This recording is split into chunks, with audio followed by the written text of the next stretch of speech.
It has been an insane 24 hours since free agency.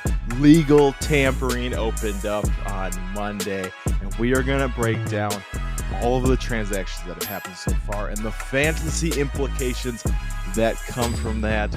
Welcome to the Fantasy Football Fellas podcast. My name is Cameron Lawrence, and I am joined by my esteemed colleague, Mr. Tyler Plath. Tyler, is there anything better than the start of free agency? Oh, dude, in professional sports, we have great trade deadlines. Like in the NBA, we do. NHL is great as well, but there is nothing that really beats NFL legal tampering. And I gotta say this. They tried. I don't know who it was. Maybe it was Good Morning Football. They tried to make a huge deal. It's like, it's not tampering, it's legal negotiating because tampering is illegal. And it's like, shut up. Like, that's what everyone calls it. So it's legal tampering, okay? But like I said, there is nothing like NFL free agency because you get to see all the money that's thrown around, all the players going to new teams and all that kind of stuff. There is nothing like it. Yeah, so we're going to break down everything that's happened in the last 24 hours. We'll quickly go over the signings that we've already seen from free agency, and we're going to give you what it means for fantasy football, especially from like that dynasty perspective, because that's what season we're in right now is that dynasty fantasy football. This is the time that you should go make trades. You should be selling high on guys. You should be buying low on guys right now. So we're going to break all of that down. And there is a lot to break down. So we're not going to waste any more of your time. And let's jump right on in.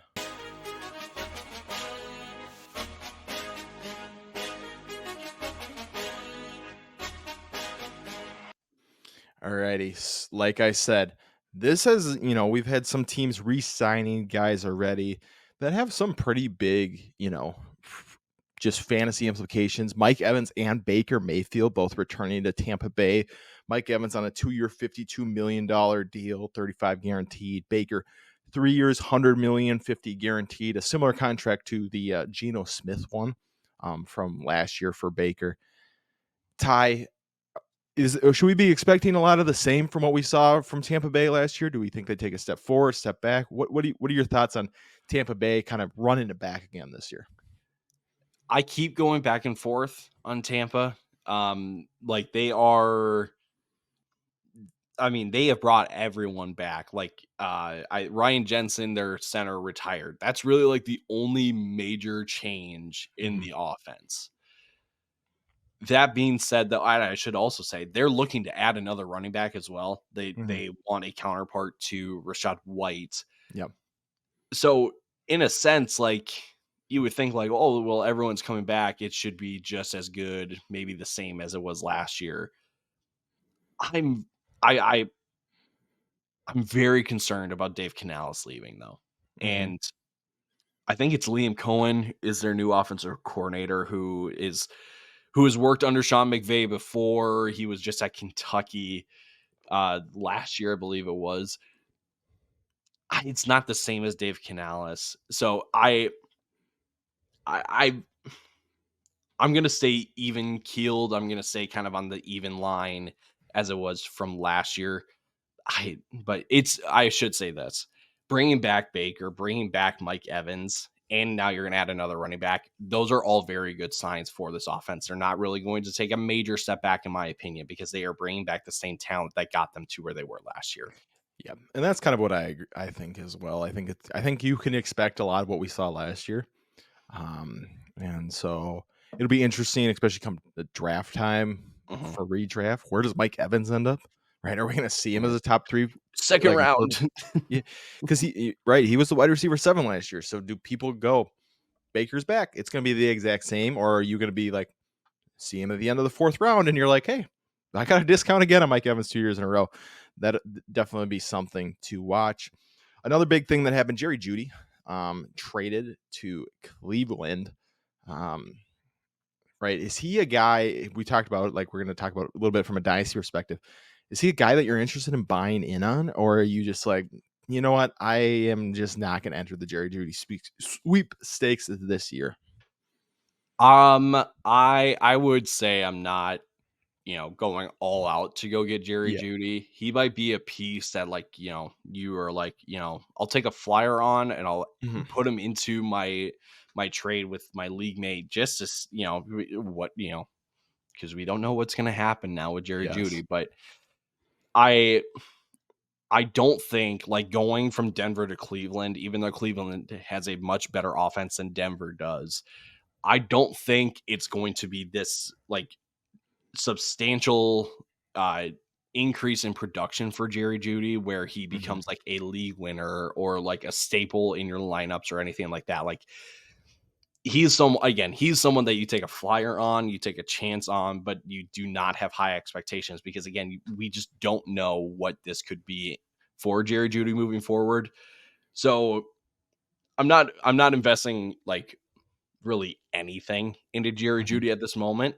Um and just more so waiting to see how this season plays out. It's good that he's going to a better offense in Cleveland, but you just probably need to see a season before making any logical decision on him. Yeah, and that's kind of I like the way you put it. I don't know if I'm necessarily going out and going, "Hey, I'm going to give a second round pick for Jerry Jeudy." No, no, no, But no. if you can go, "Hey, we have this trade in place. I'm going to add in Jerry Jeudy as just like that throw in piece to try to go get him." That Mhm. would be the way I would try to go acquire Jerry Jeudy as the throw in piece, right? You're not building a trade around him. But you're going, hey, you know what? We've got a couple stars that are going back and forth. Let me throw Jerry Jeudy on into this. I definitely think that would be the way to go. We also had some big defensive players signing. Before Monday, Jalen Johnson re-signing with Chicago, 4-year, $76 million deal, 43.8 guaranteed. Did I say something that upset you? No, You're there's giving me just a the stink sign. face There's over a here. signing that I'm very, very confused by. So it's not. I don't think it's breaking news, but it's something that we could probably talk about All right. later. That one's weird. That's a weird one. Well, you got to break it now. You can't give me that Yeah. fake. Okay. Hold me in suspense. So Adam Schefter, Marcus Mariota is signing with the Washington Commanders on a 1-year deal with up to $10 million. Is that a Sam Howell's getting traded contract? I have to think it is Because because you're I not mean, holding 3 quarterbacks at that point, right? no, you're not gonna. Yeah, you're not gonna hold Mariota, Sam Howell, and then whoever you take at number two. That doesn't make any sense, And they're really. not So, trading out of 2, are they? Like, that couldn't be what that means. dude, that one is just confusing. That would be so it that would make you assume Howell's gone or we got a crazy trade coming out at number 2, in the Yeah, draft. weird. But yeah, definitely an interesting one. Definitely an interesting one. So like I said, Jalen Johnson re-signed with Chicago. Chris Jones back with Kansas City on a 5-year, $158 million contract with 101 guaranteed. Absolutely insane contract. Hard not to pay him though. I mean, he is a game changer for that defense, right? They were legit this last year, and he was probably the biggest reason why. And then the last one, Kevin Byard signs with Chicago. Chicago bolstering up that defense, right? They got money to spend, Mhm. so you might as well, especially if you're bringing in a rookie quarterback. Anything you want to add on those 3 signings? No, the Byard one. It's Chicago, so I feel like I have to say something because I'm a Vikings fan. It's not really. Here's what I will say. Chicago building up their secondary is what they needed to do. Mhm. Kansas City re-signing Chris Jones is what they needed to do. Yes. So most of these defensive signings are signings that needed to happen for these teams. Yes, 100%. Then we had Mac Jones. He's going to be the backup in Jacksonville, traded for a 6th.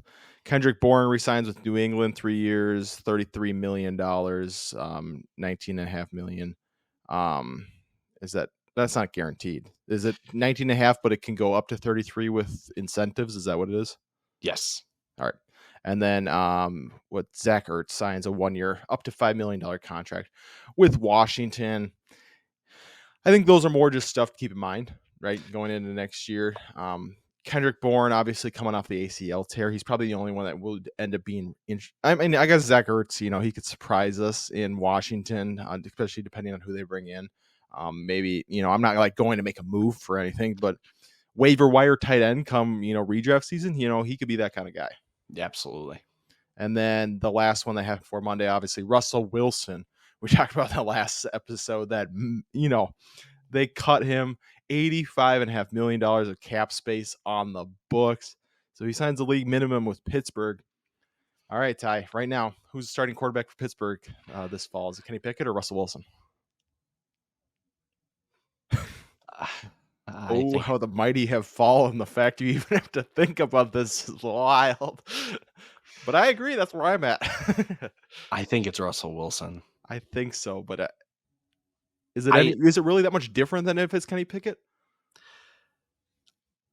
Man, that is tough. Because here's the thing. Like, yes. I don't think Kenny Pickett has gotten a fair shot. No, 100%. At really being the quarterback. So it's like, sure, you're getting him a veteran in Russ that can maybe mentor him a little bit. So if you do go with Kenny Pickett, I also get it. But I just think that right now Russ is the better quarterback than Kenny Pickett is. So I think what Russell Wilson starting for Pittsburgh would mean is that they have accepted the fact that Kenny Pickett is just not their answer and that they wasted their first round pick on him. No, 100%. And let's be honest, Arthur Smith is the offensive coordinator right now, so this is going to be a run first team. So if you're going, they got Russ, let me go get George Pickens and Deontay Johnson. Maybe it's better than Matt Canada, but at the same time, you're not going, all of a sudden George Pickens is a top 15 fantasy option. It's not going to change anything that dramatically. I had Pickens in our main dynasty league, and I traded him for a third or for 2/3. And that's probably too low because he is still a relatively young wide receiver that has a lot of talent. But at the same time, it's the most ugly situation that I just wanted to get out of. And I think that's okay. No, 100%. I agree with that. Alrighty, now we move on to Monday. Oh boy. So I just want to warn you, we are going to start at noon on Monday. And when we get to the Aaron Jones signing, it will have been 3:00 on Monday. So this will just show you how much happened in the first 3 hours of this legal tampering window. I'm not going to tell you when Aaron Jones comes up, but as you watch through it, you'll go, oh my gosh, there's only been 3 hours. So this is all that happened in the first 3 hours. Not the Aaron Jones signing, Aaron Jones being released, I should say. I should clarify that because he didn't get signed till this morning. I do want to say, we are recording right now, Tuesday, March 12th at 10:45 a.m. Eastern time. So if you're watching this and you're like, oh my gosh, Derrick Henry's a Raven. He is not a Raven yet in our world. So don't get mad at us. Don't get mad at us if we don't bring it up. Started off with a couple non-fantasy signings right away. Zaire Franklin resigns with Indy, 3 year, $31 million. Mitch Morse signs with the Jacksonville, the center, 2 years, $10.5 million, $7 million guaranteed. Graham Glasgow resigns with Detroit, 3 year, $20 million, 9.5 guaranteed. Then we had a couple kicker signings. Greg Zuerlein resigns with the Jets, and Chase McLaughlin resigns with Tampa. Any of those really stick out to you right away, Ty? It's the offensive lineman for me.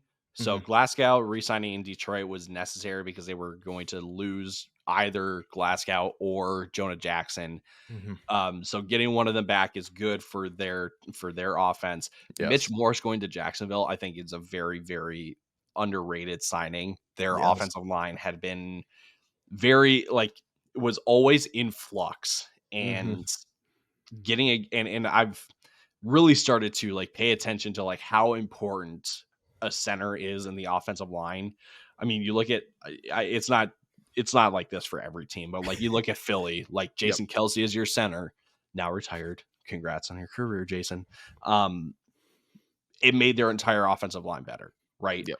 I think getting Mitch Morse, who is a very, very good center, who was very, very good for Buffalo for so many years, is really going to help things out in Jacksonville. So it's really the offensive lineman signings for me so far into Monday. This was all within the first 30 minutes.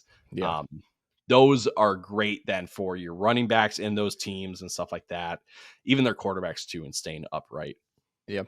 I know 100%. And one thing you're going to notice, the theme from this is trenches got paid in more specifically offensive guards took home some Yeah. bags. And D tackle Christian Wilkins, we'll talk about later, took home a bag. But Yep. in the mix of all those signings, T. Higgins, who is on the franchise tag right now, requested a trade. And so, Ty, before I ask you where you think he's going to go, what is your percent chance that he's still a Bengal at the start of the season? I would give it like a 35% chance. I think I'm a little higher. Um, I think I'm about 45%, but I which want to hear what I you're I saying. get.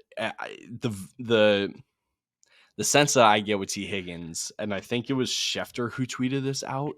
Mhm.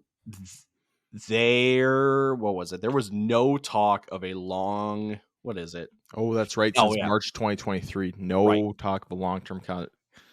So like that to me says like the dude has sat and stayed quiet for a Mhm. year, for a Yep. whole year, and nothing's happened. So he's like, Yep. I, that's why I think there's a chance. I think Cincinnati is now a little more urgent in getting him a long term extension, but I also would not be surprised if he is so far gone at this point that they just need to move him out and then he gets paid somewhere else. Yeah, and that so I do understand that. Now, looking at landing spots, we talked about this a little bit, me and you, before we started the show. I personally struggle with seeing. I know I said last time that my prediction was he goes to Kansas City, but after thinking about it a little bit more, I struggle with the idea that they would trade him to a Kansas City Yep. or a Buffalo, just because come playoff time, that means you have to face him again on one of these teams. You're making that team better, no matter, unless you get like a ridiculous package back, right? I mean, it'd have to be an overpay significant by one of those teams.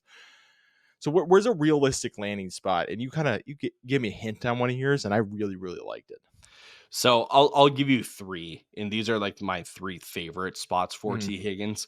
First one is Houston, and I've been on this for weeks now, saying like, hey, like this needs to happen. Get CJ Stroud a legit weapon. Not saying that Nico Collins and Tank Dell are not, but I'm just saying get him a T. Higgins and watch that offense take another step.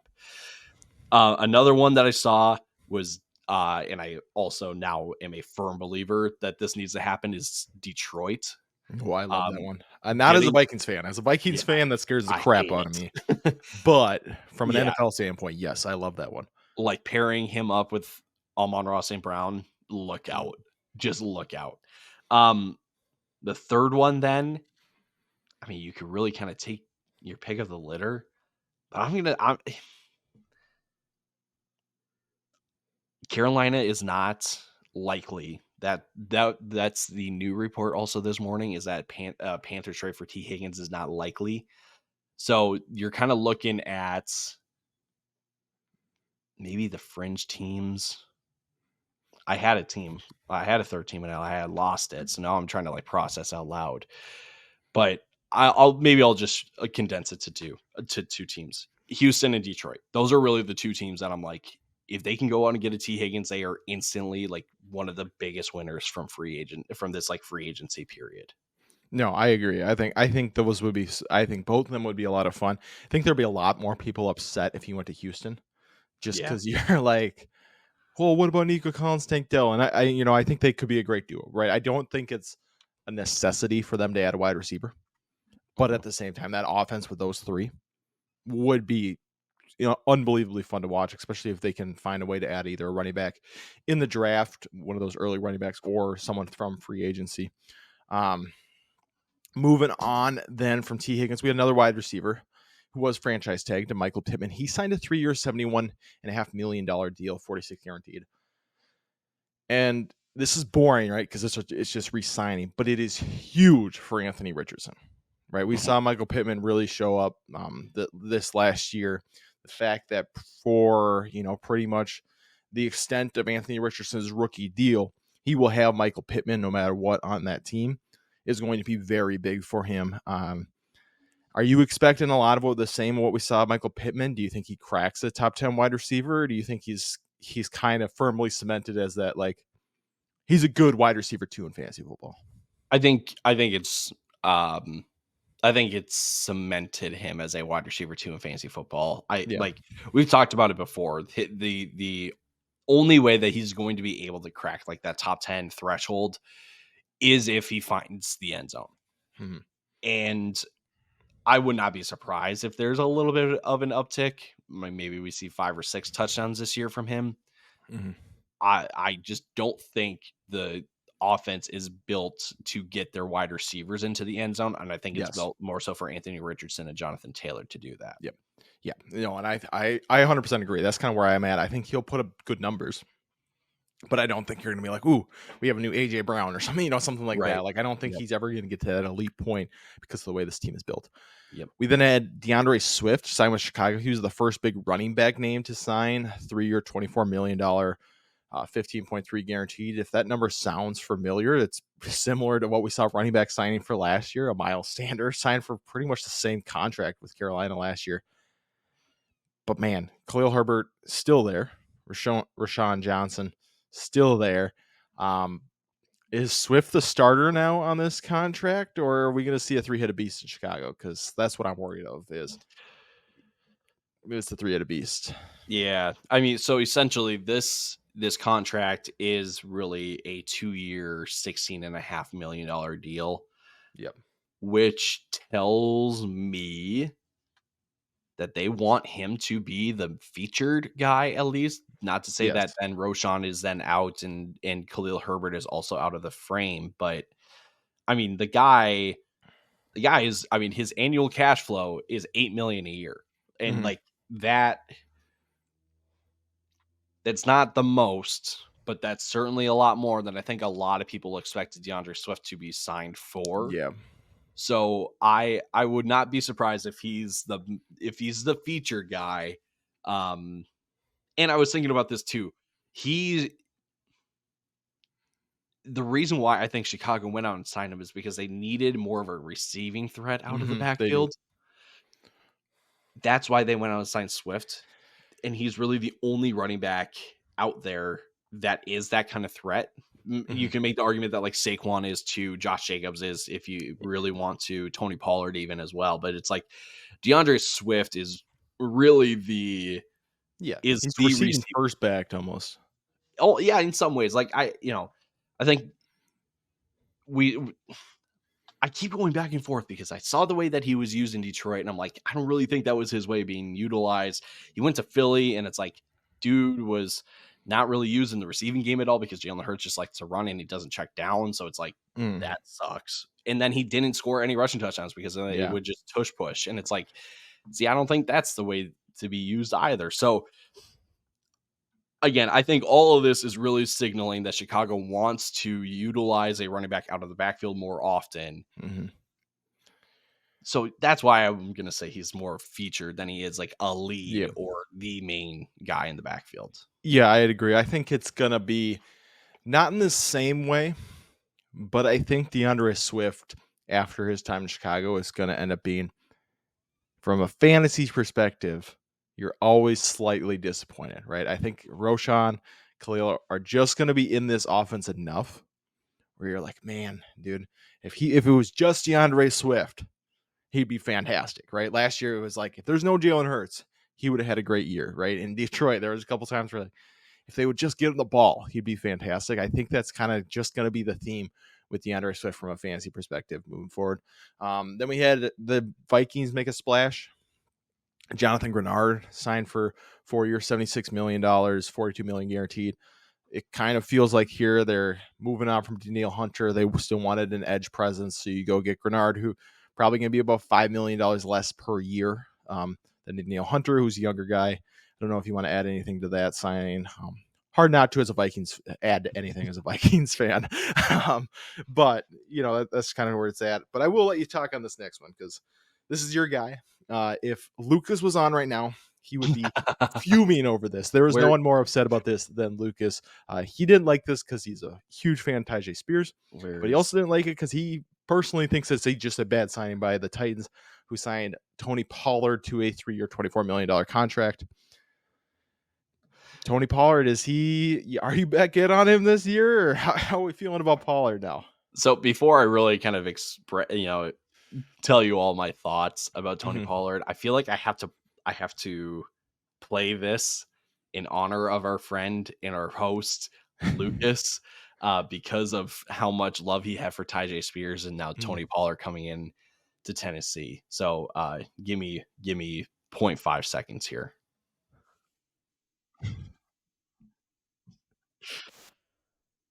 Thinking of you, Lucas. Hope you're doing well. Hope you're doing well. Uh, so I think first things first with Tony Pollard. I completely understand why Tony Pollard took this deal. Mhm. It is good money. Tennessee is where he's from. Mhm. He went to Memphis. So this is a homecoming for him in an offense that is probably going to rely heavily on their running backs. Because Will Levis is not their like complete answer right now. So again, I completely get it for Tony Pollard. For Tennessee, though, as a franchise and as a team, Mhm. I did not think that Tony Pollard was their running back to target if they wanted another running back. I think they needed someone that's a little more that has a different skill set than Bigger Tyjae back. Spears, a bigger Yes. running back. And I think a lot of people would be like, well, they should have brought back Derrick Henry. And it's like, I think they wanted a restart, Yeah. hit a hard reset on just the identity of their team. Obviously that was why they fired Mike Vrabel. Like they Yep. wanted to go in a different direction. Um, that being said, though, there are not many, bigger running backs on the market Yeah. that are quality enough to get the amount of work that was potentially available to them. Yeah. So I think this signing is very confusing. Like I said, I completely get it for Tony Pollard. Yeah. It stinks for those, like us. I'll admit I had a lot of love for Tyjae Spears before the signing. This backfield is really now going to be a 55-45, a 60-40 backfield. Like, this does not mean it's the end of Tyjae Spears. But for the money that they signed Tony Pollard for, he is most definitely going to be their lead back and featured back. And I'm just hoping that their offensive line gets better because it was virtually impossible to really play offense with the offensive line that they had last year. So Yeah. The team they had last year. yeah. So I think there's a lot of mystery. There's a lot of question marks still about this team. So I'm can't say I like it, but I also can't say that I don't like it. So I'm like right in the middle of this, I think. Yeah, for sure. I also want to point out Tennessee is a no state income state, so I'm sure There it the fact is. that you're not paying 7% of your $24 million to the state helps a little bit for the money wise. Not that impact all these guys, but I'm sure some of these guys take that into consideration when counting their dollars. Real quick before we're gonna talk this guy.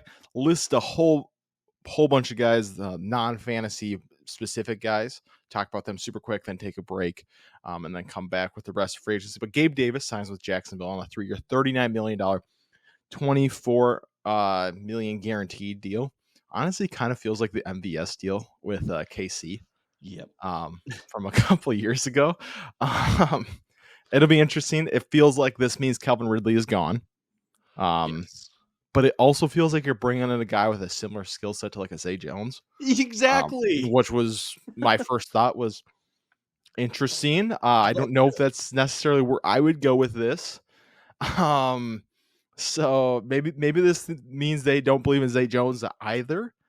Moving forward, but man, I don't know. It was a little head scratching to me.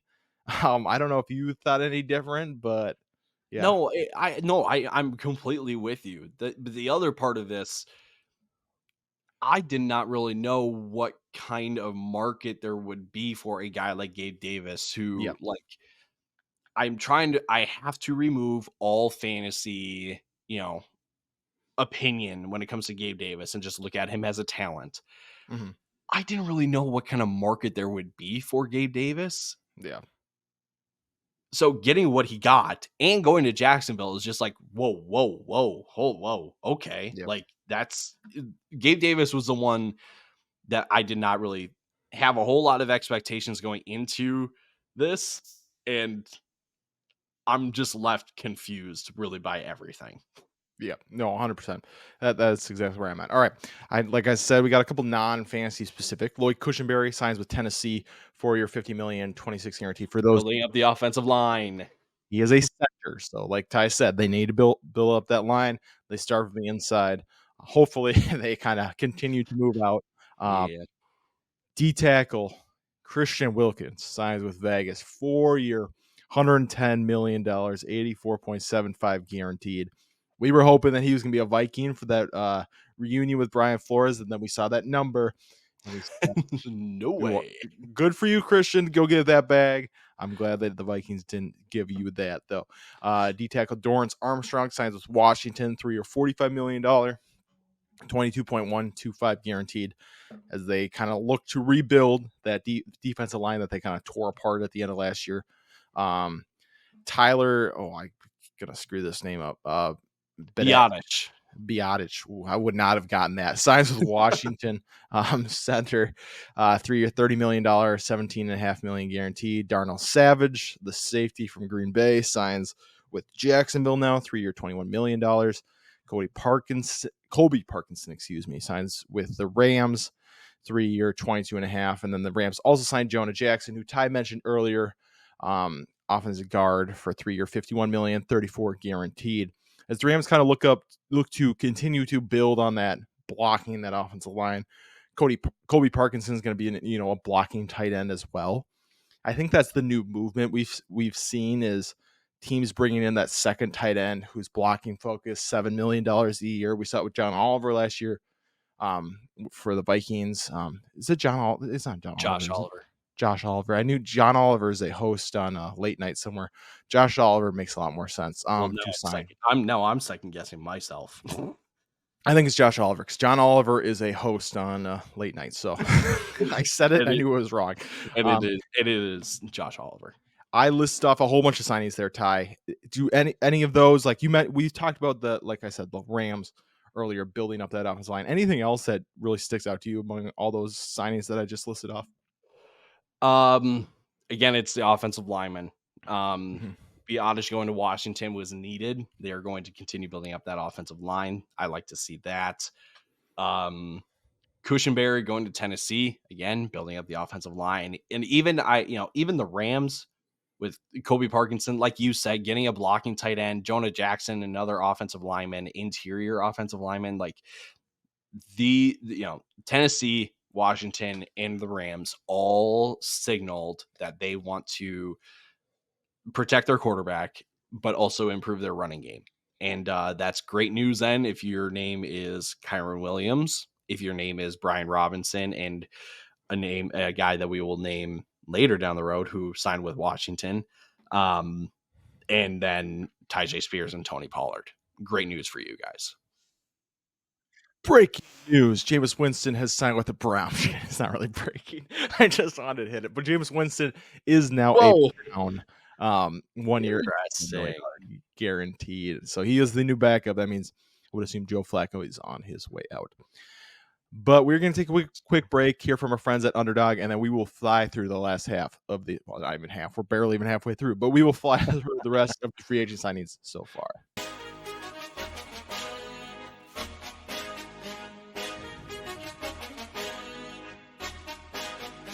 Today's podcast episode is brought to you by our friends over at Underdog Fantasy. Now, we love Underdog. It is the easiest place to play best ball formats, and they even have their own form of player props called Pick'em.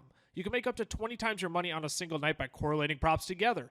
2 picks will triple your money, 3 will 6 times it, 4 will 10 times it, and 5 plays that all hit will multiply your entry by 20. You can even place insurance on your picks too, so if only 4 of your 5 props hit, you still get 10 times your entry. And if you use our code FELLAS when signing up, Underdog is going to double your first deposit up to $100.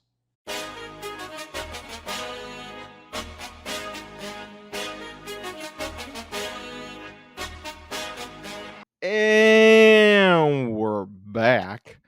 And now we really are going to get into some big signings here. starting with running back Josh Jacobs signing with Green Bay. 4-year, $48 million is what you see.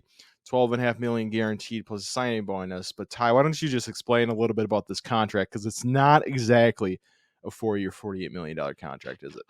No, so this deal is really a 1-year deal with 3 1-year options after it, because really after the first year, there is no guaranteed money.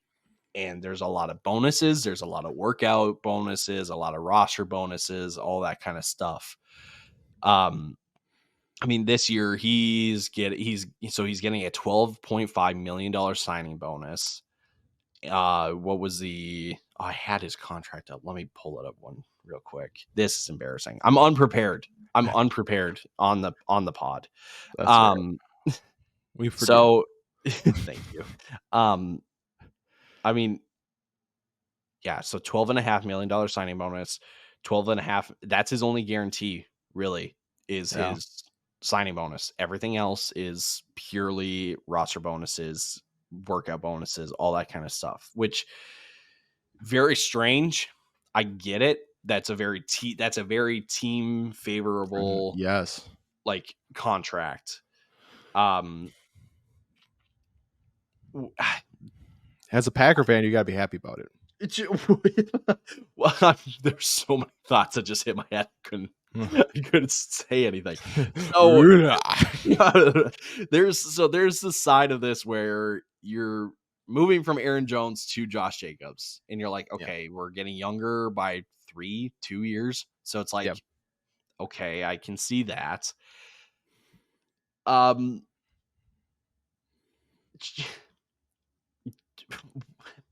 Is this the best offer that Josh Jacobs could get? Yeah, that's interesting. Like that's like, I just don't understand it. Like, clearly based on the running backs that we've talked about so far, right? With Tony Pollard, DeAndre Swift, Jacobs is getting the most guaranteed money up front. Mm-hmm. If that is all that this is a very strange deal. So I'm just going to put the numbers aside and just look at the fact that Green Bay is getting Josh Jacobs, who has been one of the better running backs in the league, at least for fantasy football, the last 2 years. Sure. That's really the reaction I have, is just sure. Like,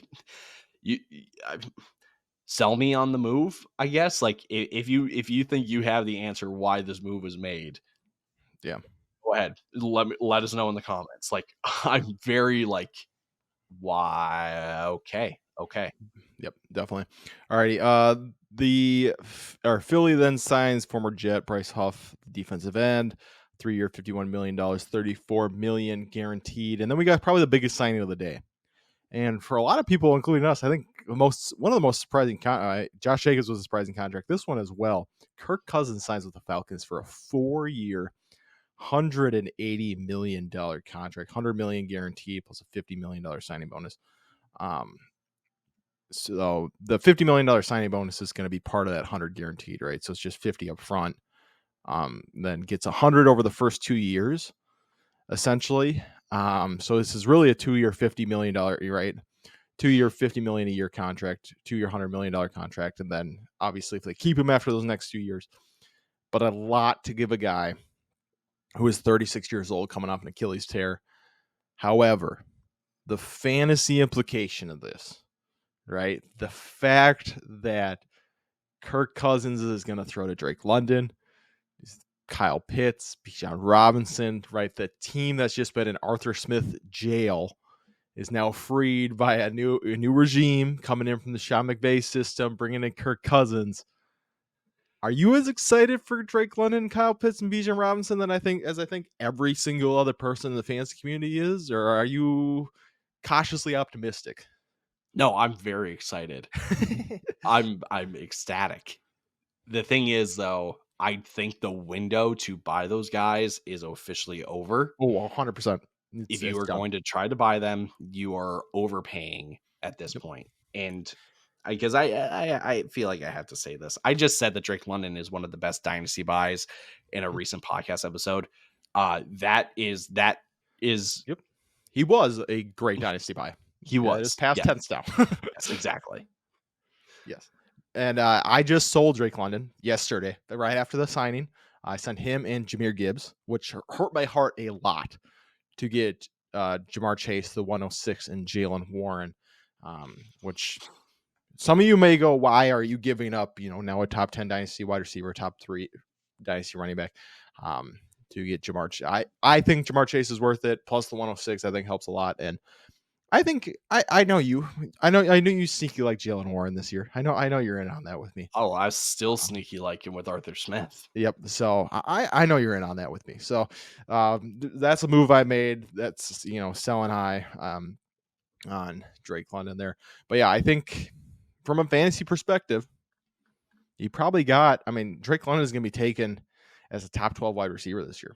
I mean, or on that fringe of, maybe not. Okay, I'm going to back up. He's not going to be taken, but I think he's going to be on the fringe of being taken as a top 12 wide receiver. I'm not saying he's going to be, but I think people are going to get pretty hot and bothered by the fact that Kirk Cousins is his quarterback now.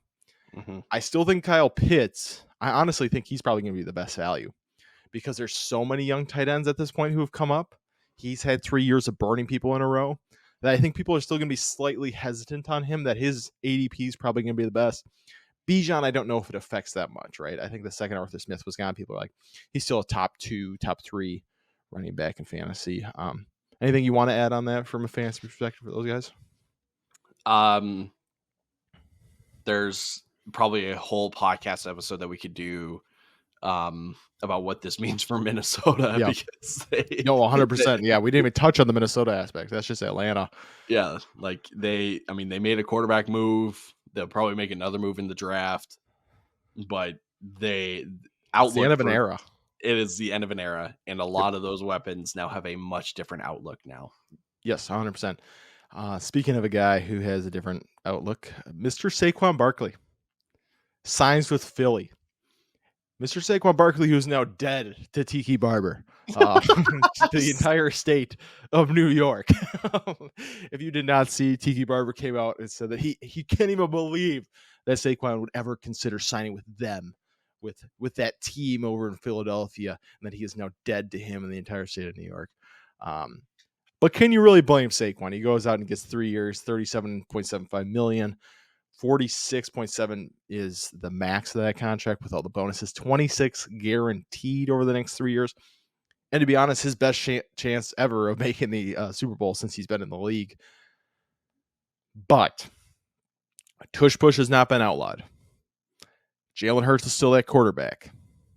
How optimistic are you for Saquon in a team where he's not going to see 100 targets, right? That's not going to be in the cards. Touchdown upside is probably a little limited, but the efficiency is going to be, feels like it's going to be insane this year. So what is that outlook for Saquon? I mean, DeAndre Swift last year had 230 carries, 1,050 yards, averaging 4.5 yards a carry and 5 touchdowns. He had 39 receptions. Saquon is a better talent, so I could see him getting a little more carries. Could see him getting a little more yards. But like you said, this offense is not going to be a running back's best friend when it comes to touchdowns or receiving work. Yeah. So, like, I think this is a dream signing. Now, like, I should also say, though, that, like, Miles Sanders, right? Yeah. 1,200 yards and 12 touchdowns the year before that. Exactly. So I think the point that I really want to make is this. Kellen Moore is offensive coordinator. This offense, what the Eagles want is for this offense to be a top 5 offense. Mm-hmm. If that happens, that benefits everybody. Everybody in this offense. Jalen Hurts, Saquon Barkley, A.J. Brown, Devontae Smith, Dallas Goedert. Everyone is going to perform in fantasy because they're just going to put up points. Mm-hmm. So I'm, obviously the stock for Saquon Barkley is going to increase. The price for Saquon Barkley is going to increase in Dynasty. Don't be fooled by a crazy increase. I Yes. think. Like, No, I agree. it's tough because again, you're going to be sold on, or you're going to be, someone is going to try to sell you on the fact that this offense is going to be really, really good. They're going to put up a lot of points, which completely understandable. But the fact is also, we really don't know if this offense can be that. We think so, but we still don't know. So like, Yeah. I'm optimistic, but I'm not like Saquon Barkley is a top 5 running back in fantasy. Like, easy guy. Yep. No, I agree with that. And I think the thing with Saquon is the ceiling is higher than it was in New York, but honestly, the fantasy outlook's probably the same. It's going to look different how he's going to get there, right? New York was going to be strictly volume, right? He was going to see 280 carries, another 70 receptions. It was going to be gross. Now it's going to be efficiency, but at the end of the day, it just is how often can he find the end zone. All right, next we got another running back signing, Antonio Gibson with New England, 3-year, $11.25 million. I think this means Ramondre is going to stay as the every down back for sure this season. Antonio Gibson is going to be more of that pass catching back. Honestly, kind of what Zeke turned into at the end of last year. So I don't hate it for Gibson. I don't hate it for Ramondre. I think it's just kind of an move, right? It's like he's going to go in and he's going to be the second back. He's going to be the pass catching guy on third down, which is really the role that he kind of has been relegated to in the NFL. Yep, exactly. All right, we got a couple non-fantasy, but still important signings. Sean Murphy-Bunting signs with Arizona, 3-year, $25.5 million. Ooh, excuse me. $17.5 million guaranteed. John Runyon signs with the Giants, 3 years, $30 million. $17 million guaranteed. The offensive guard, just trying to keep Daniel Jones upright or whoever ends up being the quarterback in New York if something crazy happens. And then one of our favorite signings of the day, especially as Vikings fans, is outside linebacker Andrew Van Ginkel signs with Minnesota on a 2-year, $20 million, $14 million guaranteed. It's one of those that's right. There's a lot of those that happen for these, especially linebackers, some more underrated defensive guys that kind of fly under the radar, but can be, just really big for a team moving forward. And then what I promised you at the beginning, the release of Aaron Jones. So we have hit 3:00 on Monday. We've gone through 3 hours on all of these signings. And we'll jump ahead. We'll spoil it real quick just because not going to come back to it. But as of this morning, he is going to sign a 1-year, $7 million contract with the Minnesota Vikings, staying in division. And just before we talk about it, I do want to put up this disclaimer. We've said it kind of already.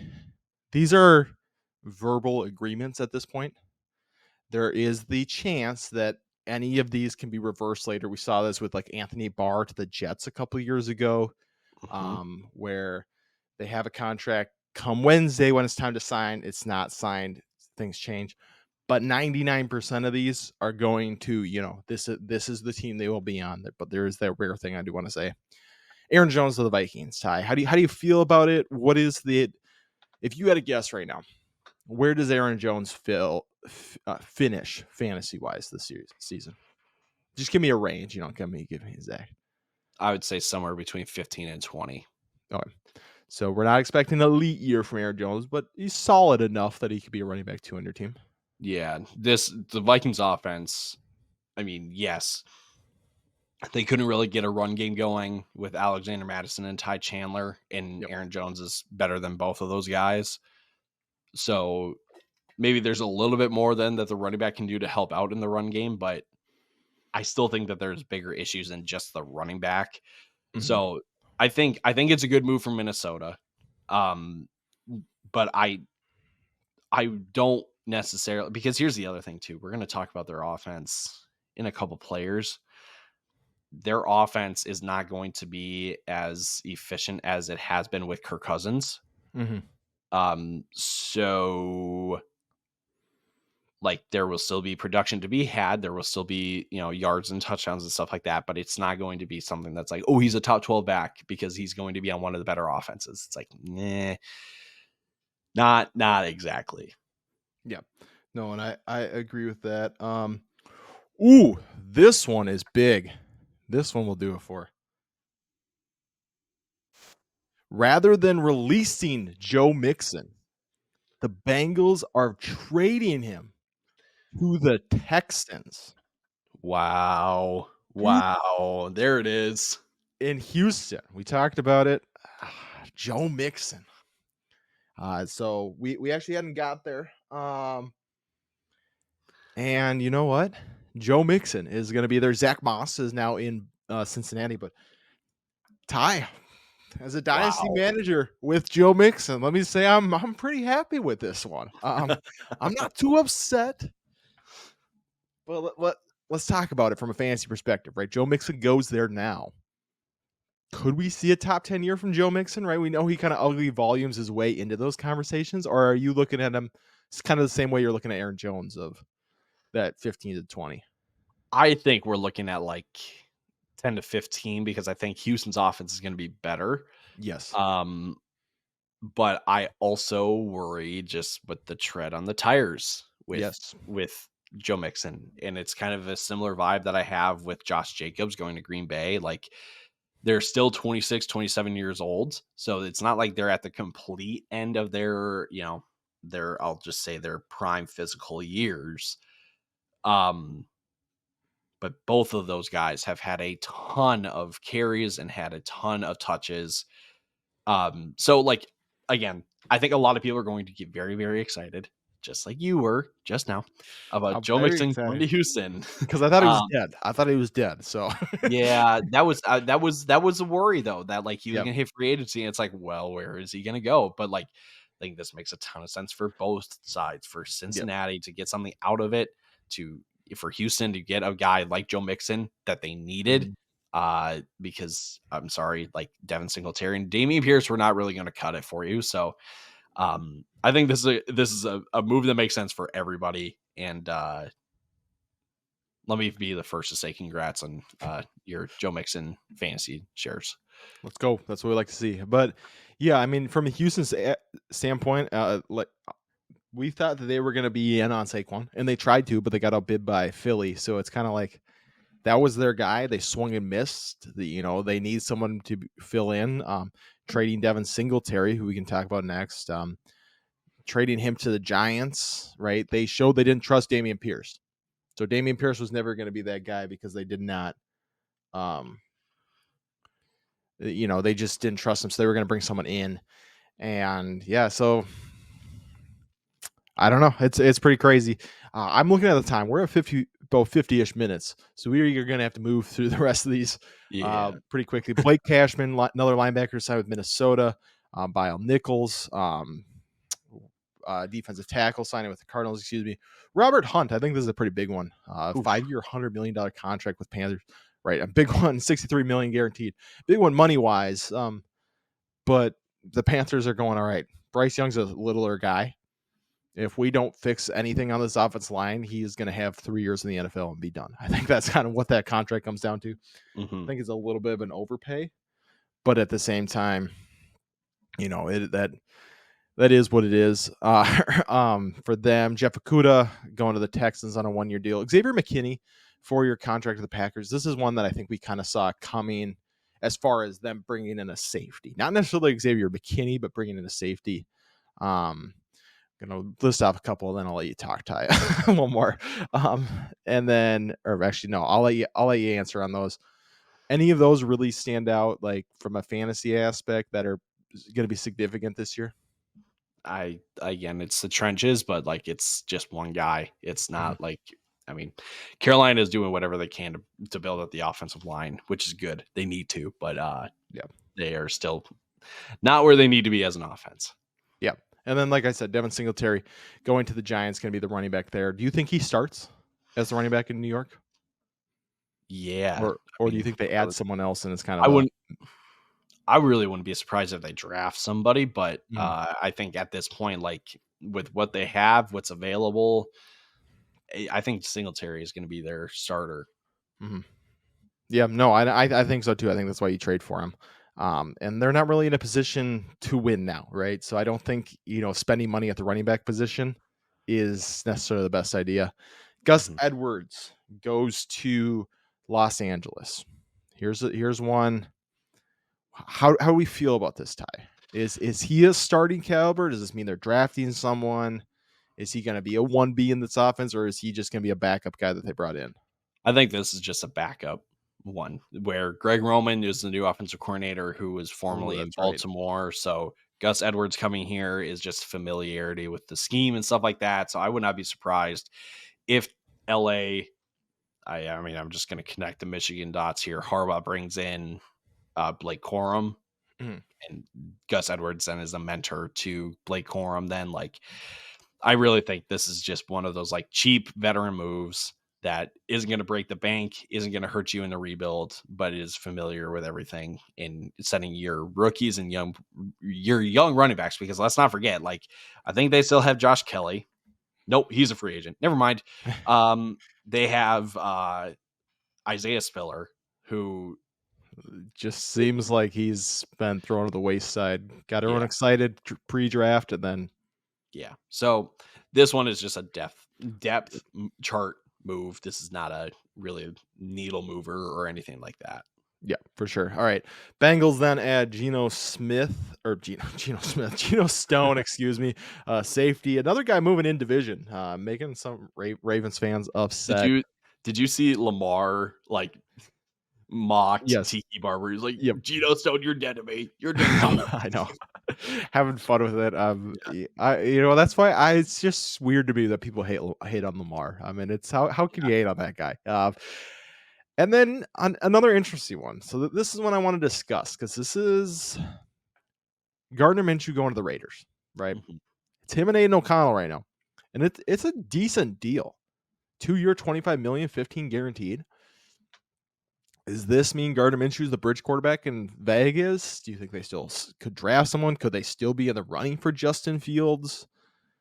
What are the implications of them spending $25 million on Gardner Minshew? I think Vegas is, if they take a quarterback in the draft, they are not going to play the rookie this year. I think they are letting Gardner Minshew really have a shot really at leading the offense this year and having Aiden O'Connell back him up. I mean, he's getting $12.5 million this year, essentially, just based on the average salary. It's after this year that Vegas can let him go. They free up, I should say, like 6.5 in cap space. So like it is kind of a 1-year deal again, but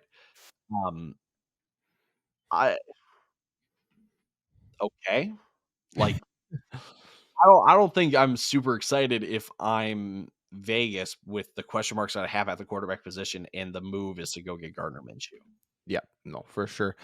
I had to quickly go clear all my trades that I have out with Joe Mixon in them to make sure they weren't accepted quickly on anything that I didn't actually approve of at this point. So I had like 4 out, so I had to go clear those. So I didn't listen to anything you said, but I assume it's really good. Well, thank you. Leonard Floyd signs with the 49ers as they continue to, kind of bolster up that defense. Will Lutz had a little bit of a switch up. He decided against signing with the Jags, ends up signing with Denver on a 2-year deal. So a little kicker controversy out there for you. Cardinals signed Justin Jones, defensive tackle.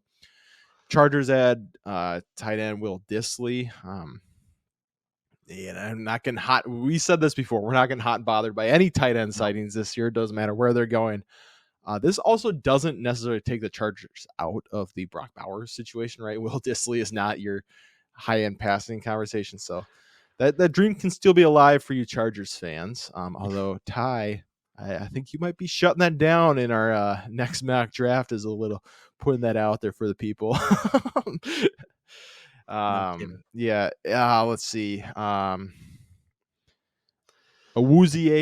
Jadobe Awuzie signs a 3-year deal with the Titans. $36 million guaranteed. Nope. 36 million, nope. 23 guaranteed. Man, 36 is a lot. Yep. 36 million. If he had signed a fully guaranteed contract as a corner, that would be impressive. Yeah. That was what did I said it yesterday on our live that Xavier McKinney signed a 4-year, $98 million contract, and then was like, that is not right. Thank you for correcting me, people. Zadarius Smith resigns for 2 years in Cleveland, $23.5 million contract, can be up to 25. Lions signed Marcus Davenport, the fantastic Viking that he was, where he played like 36 snaps. And then we had probably the biggest trade, or one of the biggest trades so far, Brian Burns going to the Giants. For the Giants, they pretty much traded, or to get Brian Burns, what they gave away from what they got for Leonard Williams, which was a second and a fifth. And then they give Brian Burns a 5-year, $150 million deal. I don't know how you feel about that, Ty. 150 million, 100 guaranteed. Brian Burns has been good, right? He's been a great DN, but do you put him in the Max Crosby, Nick Bosa, even Danielle Hunter tier? Like, do you, like, you know, as far as we've seen flashes, but have we really seen him put it all together enough where you would feel comfortable dropping $150 million over the next 3 years on him? I would put him somewhere between like that elite tier and then like the next tier, because I think like how do I say this? I get why New York did this. Mm-hmm. This is probably a little bit of a bad team tax in some ways. Yep. Because I should say this though too, like they needed another edge rusher. Like Kayvon Thibodeau, exciting prospect. He really took a step last year. They were still dead last in pass rush win rate last year. So it's like you needed to make a move, and Brian Burns made sense. But again, that's a bad team tax that you don't make that trade unless he's getting paid. And they paid him. Yeah, no, they gave him the bag. Second highest paid defensive end of all time at this point. Then we get to Austin Ekeler, signed with Washington, 2-year deal. We were a little surprised, only $11.43 million for him to go to the Commanders. But so it feels like the market for Austin Ekeler really wasn't there. If he's signing with the Commanders. So Ty, like, I think some people are still holding on to this hope that the 2022 Austin Ekeler is just going to reemerge. But is he a guy that you really think has the potential to crack a running back 1 status, or no? Are we going to be like, man, he's lucky to be a running back 2 this year? I think he is more. Yeah, I think he's solidly in that like 20 to 24 tier. Like, yep. This offense is not really going to be a super great offense. I get why Washington did it, and it is a 1-2 punch with Austin Ekeler and Brian Robinson. I saw Anthony Lane is now in Washington, so there's a connection there for Ekeler. So like that makes sense. Yeah, like I get why both sides did this, but I just don't think this is going to be like a game-changing signing for Washington. You're getting a very good player, but I just don't think this is ultimately going to end up being, a signing that we look back on at the end of next year, and we look back in fantasy and go like, wow, like that was a steal, or like he was going super late in drafts. That's a steal. It's like, I don't really think so. Yeah. So I think the upside is, do you remember that year of Chase Edmonds? What was that? Under Cliff Kingsbury, right? Because Kingsbury is your offensive coordinator there. Yep. I think that's the upside for Austin Ekeler, right? I don't think he's going to magically be a top 10 running back, but I do think, he's going to be that passing down back. Brian Robinson isn't great, right? Brian Robinson is a solid to average, running back in the NFL. So I think he's still going to get carries, but I don't think we're going to see Ekeler hit 200 carries this season. I don't think we're going to see Ekeler hit 100 targets this season, right? So I think if you have those expectations, you need to really come down on that for Austin Ekeler. moving forward. A couple other signings: Noah Fant signing back with Seattle, Jacoby Brissett signing with New England. Do we think that means that Jacoby Brissett is that bridge quarterback this year, or does this feel more like a backup signing? I think this is a bridge, but I'm very concerned with how high New England is picking. I would not take, honestly, like you cannot take a quarterback with that number 3 pick, because if you do, that means you got to play him. Yeah. And it's, at that point, either then like, well, maybe we take JJ McCarthy, or are you really going to take JJ McCarthy and bypass either Jaden Daniels or Drake Bay? Like, that doesn't make sense either. So I think this is a bridge. I think Gardner Minshew is going to, or not Gardner Minshew, sorry, Jacoby Brissett is going to be the starter this year. And yeah, that should just really explain the state of New England's offense right now. No, 100%. Leonard Williams resigns with Seattle. Kind of one that you figured was coming after they traded for him last year, right? You're not going to let him walk after you give up a second and a fifth. Jordan Hicks to the Browns. I think that's a pretty underrated signing. Hicks was great for Minnesota. He was fantastic for Minnesota. They got him for a 2-year, $8 million deal. I mean, he's up there in age, but at the same time, for sure. But 236 tackles over the last 2 seasons, right? I mean, that's good. That's a solid signing, right? It's not game changing. That's what we've kind of pointed to with some of these linebackers. They're not game changing, but they are solid signings. Chase Edmonds returns to the Bucs. Doesn't really do anything for you there, right? Yeah, that doesn't affect anything. Patriots bring in what's his name? Sione Takitaki. Yeah, I wasn't even going to try. Patriots. Oh, this is probably the biggest one of the day. Patriots re-signing Jalen Reagor. Got me. He drafted above Justin Jefferson, so you know he is great. I'm sorry, Jalen. You are a better athlete than I am. And then we mentioned it earlier. Zach Moss signs with the Bengals. We talked about with Gus Edwards. Is he? We saw flashes from Zach Moss last year. So do we think he takes over here? Is he probably going to be a handcuff if they bring someone else in? Or how do we feel about the Zach Moss outlook? I really think that this is going to be a 50-50 backfield with Zach Moss and Chase Brown. Which, interesting. I get that you need to kind of save and penny pinch where you need to, but going from Joe Mixon to Zach Moss and Chase Brown doesn't exactly have me feeling like this run game is still the same after that. So I get, I it is what it is, I think. Oh, Falcons have signed a new wide receiver, Mr. Darnell Mooney, as of right now, their wide receiver 2, 3-year, $39 million contract, $26 million guaranteed, almost identical to the Gabe Davis signing for Jacksonville. Unfortunately, I was really hoping that this guy was going to be a Chief. I haven't leagues where I was hoping for that. But I don't hate it from the Falcons, right? He is, though, for a fantasy perspective, going to be 100% dependent on what happens in the draft. If Odunze comes in, he has zero value because he is then the third, probably fourth option behind Bijan in the passing game. If they don't bring anyone in, because he would be the fifth option behind Bijan. That's where I was getting. Yeah, because you'd have Kyle Pitts, Rome Odunze. Can't do math. And Drake London. Right now he's probably the third or fourth option. So I mean, he could be interesting on this offense, right? But not someone that you're necessarily going to go out and buy, right? You're not going to go, let's go sell the farm for Darnell Mooney. He's just another guy, right? If you want to take a flyer on, do kind of like what we said with Jerry Jeudy. Throw him in on another trade, right? As the, kind of that added piece. But I wouldn't go try and acquire him for like a late second or something like that.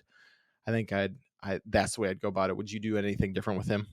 No, I mean, it's essentially the same as Jerry Jeudy, but the problem is there's going to be so much implied value because he's going to an offense that's going to be better with Kirk Cousins and all that kind of stuff with weapons and stuff. So it's you can try to throw in Darnell Mooney as like a, as an extra piece in the trade or whatever, but I don't think it's going to happen. And I just would throw out a caution to not get fooled by the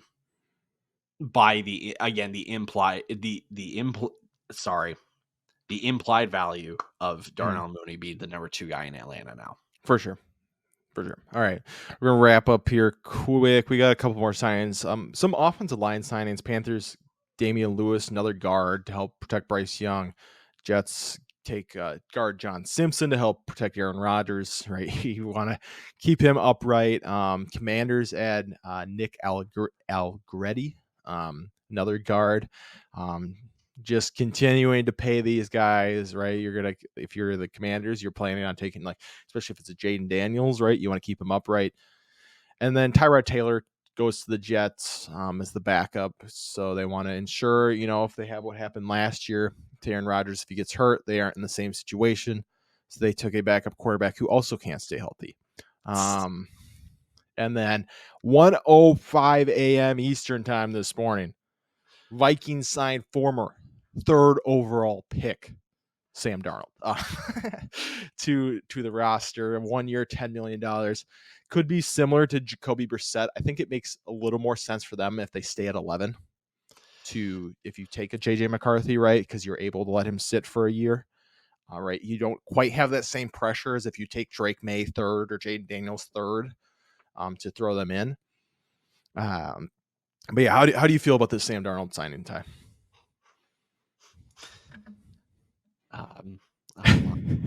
Hold on.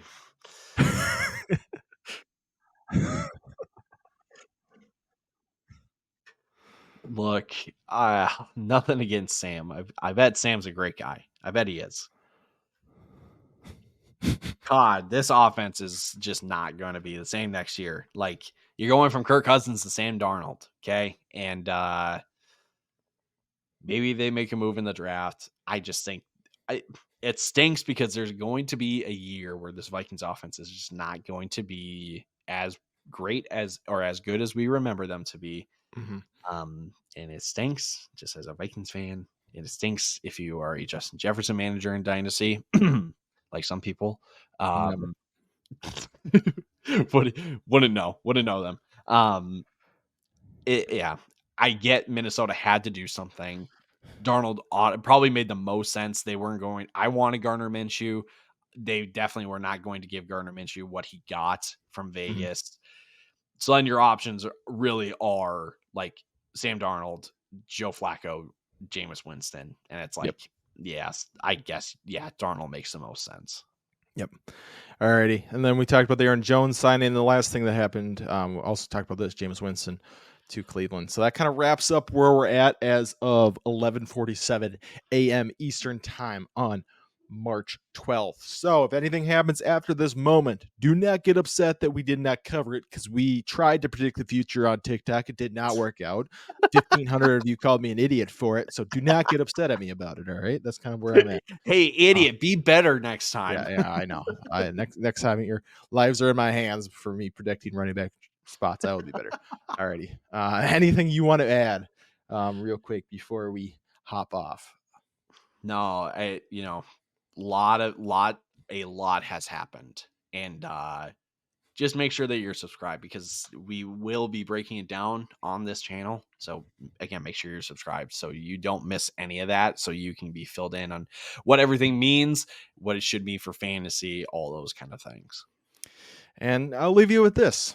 Darnell Mooney and Saquon Barkley have the same amount of guaranteed money in their contracts. So that is how screwed up the running back position is currently in the NFL. Alrighty, with that, we will see you later this week. Hopefully tune in for our free agent recap on Thursday. Quick 10-minute video. So with that, deuces. We'll see you later. Deuces.